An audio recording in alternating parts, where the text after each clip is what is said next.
back to my channel. If you are new here, my name is Leah and this is my channel where I talk about all things health, fitness, and lifestyle related.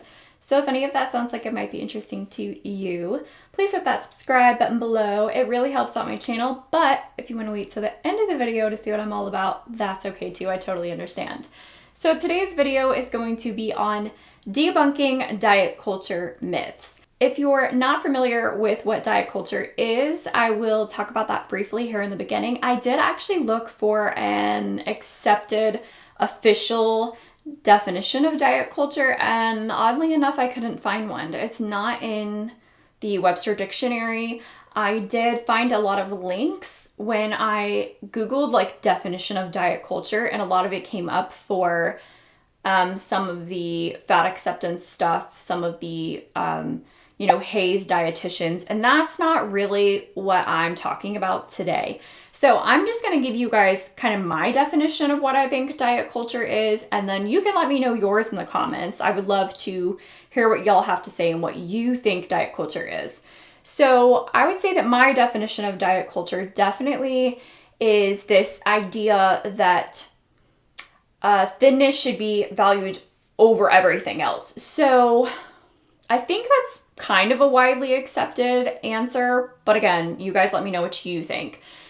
So when I say that I mean that this is like the fad diets, the lose weight at any cost diets. It's less about health and more about weight loss. It's less about health and more about how you look, how you look physically, what your aesthetics are. And if you have watched my channel or watched any of my other videos, you know that I don't like that. I don't like fad diets. I don't like people trying to take the easy way out. Spoiler alert, there is no easy way out. And I really don't like the spread of misinformation that diet culture really perpetuates. So I literally have made it like my life's mission to combat the spread of this stupid information. Let's go ahead and jump right into these diet culture myths. I'm going to try to keep this on the shorter side of a video, so if you want me to go more in depth on any of these topics, again, please let me know in the comments and I will make a whole nother video, but I kind of just wanted to address this kind of quickly in a video today and get the information out there as fast as possible. Okay, so number one, y'all, I see this one everywhere and it drives me bonkers. And I will put up some examples on the screen so that y'all can see kind of what I'm talking about, because if you've ever been on Pinterest, they're all over the place. So number one is don't eat at night, or you've seen some kind of variation of this. Don't eat after 6 p.m., don't eat after 8 p.m., don't eat after 10 p.m., don't eat carbs after, only eat these certain foods after 8 p.m. I'm going to tell y'all a secret. Your body doesn't know what time it is. I mean, like, to a degree. There's like circadian rhythms and stuff, but as far as the calories that you eat, these string cheese that I like to eat as a snack, I think it's like 70, 90 calories, something like that. Let's just say 90 calories for this example's sake. If I eat that string cheese at 7:50 or 8:10, it is still the same damn 90 calories. Okay, so stop with this stuff. Now, where this, myth kind of holds some merit is if you restrict yourself to an eating window, and you'll see this with like things like intermittent fasting. That's a whole nother beast. If y'all want to hear my horror story on my own experience with intermittent fasting, let me know. It is a true horror story. I ended up in the emergency room. So if you want to hear that, let me know and I will make that video for y'all. But okay, what I was trying to get at was that if you restrict yourself to a smaller window, a time period of eating, right? So if you're saying, okay, well, I'm only going to eat between the hours of 11 a.m. and 6 p.m. So when you're restricting that window, you in theory would eat less food because it's a shorter period of time versus if you wake up at 8 a.m. and you eat until 8 p.m., the idea is that you'll eat more food. More food usually means more calories. And we all know at this point, the only way you lose weight is if your energy balance is correct, where you are burning more calories than you are consuming. So all this does is help you get in that calorie deficit that you need to lose weight or body fat. So that's kind of where I would say that it holds some kind of merit. But like I said, your body, if you have a study that shows me that your body can recognize these calories, please give it to me in the comments, because I'm telling you right now, I have never seen a study that tells me that 90 calories, the same 90 calories at 750 is not the same calories at 810. Okay, so if you have any, I hear little doggy paws in the, excuse me, little girl, what are you doing? She probably hears my voice elevated. So I have a service dog, and if she hears my voice getting elevated, even if I'm like kind of excitable, I think she thinks that she can't discern from it being a bad anxious and kind of like a good anxious. So she's probably coming to check on me, even though she knows she's not allowed back here. It's okay, Winnie. Okay, so let's move on to point number 2. And that is that you can burn fat in specific areas. And again, if you have been on Pinterest, you have seen these. Burn your belly fat in 10 minutes. Make your thighs smaller. I will pop up some great examples because I know I have some saved on my phone from Pinterest for this video. And I'm here to tell you that no matter how many ab exercises you do, no matter how many crunches you do, that's not going to get you abs. So you'll build muscle, yeah. I mean, any body part that you work out, if you have progressive overload, you're going to work those muscles. The muscles are going to get bigger. So actually, you're kind of doing the opposite of what you want to do. If you're trying to slim your midsection and you're doing crunches, all you're doing is building the muscle that's underneath all of that fat. So in theory, you're kind of making your midsection larger. Now, if you are on a program where you are losing weight and you're going to lose body fat throughout your body, here's the caveat to that. Your body chooses where you lose weight or where you lose body fat. You don't get to choose. You don't get to say, I'm going to do a butt exercise today and the fat's only going to come off my ass. No, sorry, it doesn't work like that.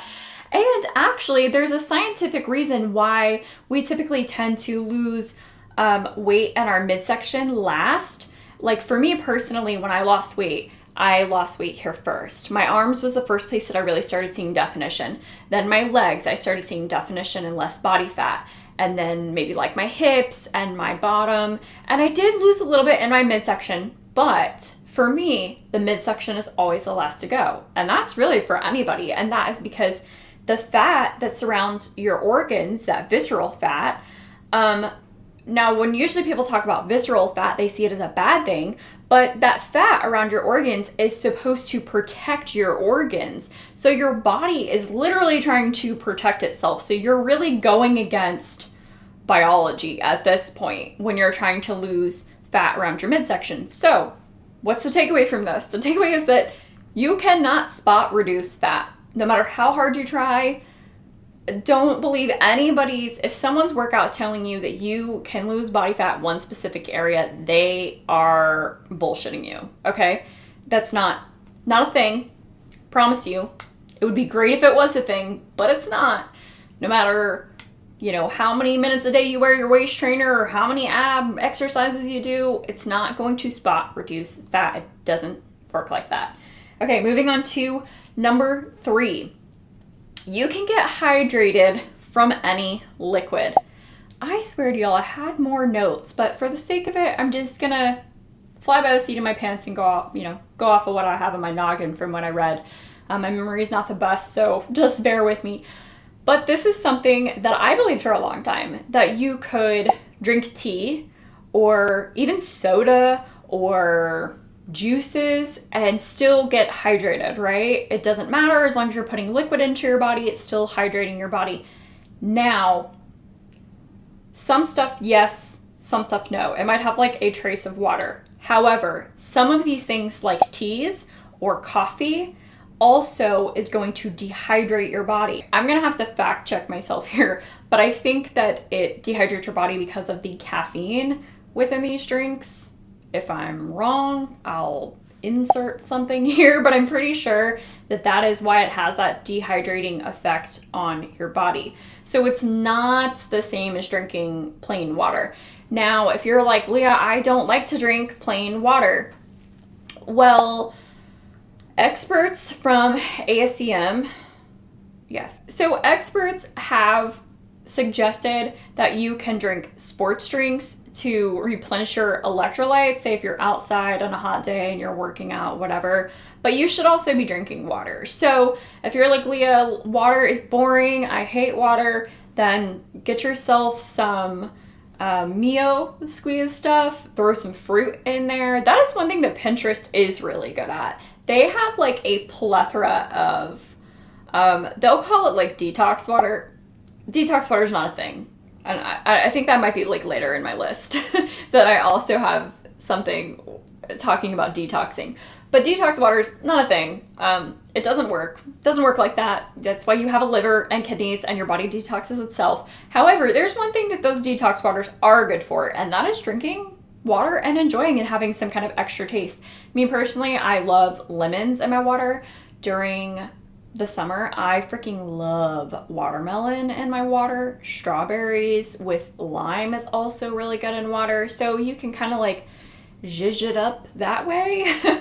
But don't sit here and drink sweet tea all day and think that you're hydrating your body, because you're actually probably dehydrating your body. And then the same thing with coffee. Don't be like, have 5 cups of coffee and be like, well, it has water in it, I'm hydrating myself. No. It's not the same as plain Jane water. And my notes disappeared. So number 4. Now this is a Jesus Christ. This is a particular favorite of mine, and that is lifting will make you bulky. And this is more typically kind of a diet culture myth for women. And I don't know how this got like perpetuated, but I'm here to tell you that lifting weights is not going to make you bulky. Now, it does kind of give that effect in the beginning that you are slightly bulkier, and that's because you're probably going to build some muscle before you lose body fat. Maybe. Don't quote me on that. Everybody's body is different, but that could be something that kind of attributes to that bulky feeling when you first start lifting weights, because you haven't lost the body fat that's over top of your muscle. But there is a light at the end of the tunnel, and that is the more muscle that you have, the more calories that you're going to be burning while you're resting. So that muscle is going to help you burn calories. You're going to get rid of that body fat, and then you're just going to look more toned. Everybody wants to be toned. Nobody wants to be bulky, but nobody wants to lift weights. It doesn't work like that. I'm sorry. You're going to have to lift weights. If you want to look toned, then you need to lift weights.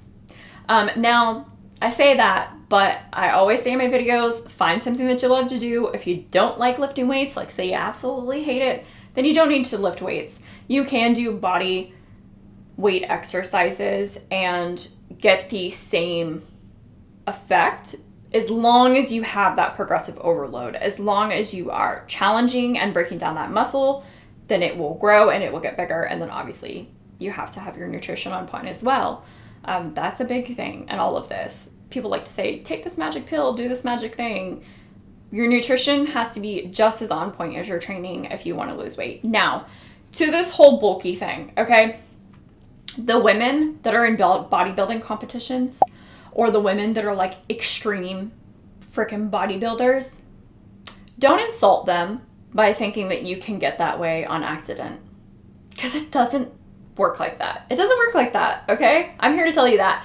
Those women that get that bulky, and again, that's their preference. I'm not here to say that that's a good or a bad look. I know that some people don't prefer that look and some people do, but I'm here to tell you they don't get that way on accident. They get that way from freaking months, years of hard work, of, on freaking point nutrition, on freaking point training programs. And I guarantee you that just by you starting to lift weights, and say even you want to throw in a protein shake or something, that's not gonna happen to you on accident. It's not. It's very deliberate. It's very intentional when people do get that big. And it's the same for males. If you want to pack on muscle, you're going to have to be very deliberate with your nutrition, very deliberate with your training program to be able to pack on that kind of muscle. And it literally takes years. I've watched my husband do it. It takes years. And he's like super disciplined. His probably takes months. Like he sees pretty good results in like months. I'll stop beating a dead horse though. Let's move on to number 5. And that is, oh my God, y'all. This is the biggest one that just like irks me, because I feel like a lot of these MLM companies, y'all know, I don't like the MLM companies, especially the freaking fitness one. I feel like they perpetuate this myth the most, and that is you need to detox before changing your diet habits or your eating habits. You don't need to detox. And I kind of touched on this earlier. Your body has a kidney and a liver for a freaking reason. Your body will detox itself. I think it's really funny that they use this buzzword toxins, but then they can't actually tell you what the toxins are. It's like, what are the toxins? I want a specific name. It's just like constant toxins. Remove the toxins from your body. What toxins? What are you talking about? That's usually a buzzword. It's not a thing. A lot of the MLMs like to do that. Like they'll be like, do our 21-day program, or freaking Arbonne does their like 30 days to healthy living. Okay, well, what happens after the 30 freaking days? What happens? Even if you see results in those 30 days, then what happens? Are you just supposed to drink their shakes for the rest of your life? Yeah, they would probably love that, because then you're lining their pockets with money. I digress. You don't need any superfood smoothies. Superfood's not a thing. That's a buzzword. If you want more information on that, I highly suggest you go watch Abby Sharp. She's a dietitian on YouTube. She does a very good job at kind of like debunking that. But yeah, superfood, not a thing. Another buzzword. No juicing. For the love of God. Like, stop replacing actual food with juice. It's so stupid. All you're doing is spiking your blood sugar, and then you're gonna crash, and you're gonna feel like shit. It's just eat food, please. Eat food. Now, if you in the morning and you're not a breakfast person, that used to be me. I used to not be a breakfast person until I like made myself eat breakfast, and then now I wake up hungry. It's amazing what you can do to reset your body with a little bit of determination. You don't need to do the juicing. Eat whole foods. You don't even have to like completely overhaul your diet. You can still, I have what I call sometimes foods, and I will still eat foods that I love sometimes, and then I try to eat things that are more nutrient dense and less calorically dense throughout the week, but I still sprinkle in the things that I like or my sometimes food that are a little bit more calorically dense, and that's totally fine. And that is the most sustainable way that I have found to do it. And you don't need to detox or do any of this crazy stuff to start. You can just start now.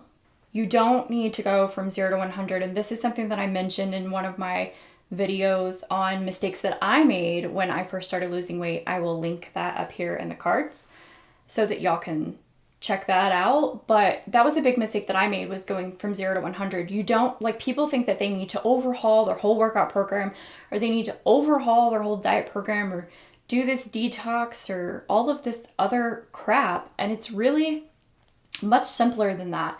So that is my final point that I have to make for debunking diet culture myths. If you have any diet culture myths that you have heard and want to talk about, please put those below in the comments. I would love to hear of any that you have heard or seen perpetuated throughout social media or in the media period. And we can kind of dissect those together, or maybe I can do a whole nother video. With that being said, I hope that y'all enjoyed today's video, and if you'd like to see more videos like this in the future, let me know, and I will see y'all next time. Okay, bye-bye.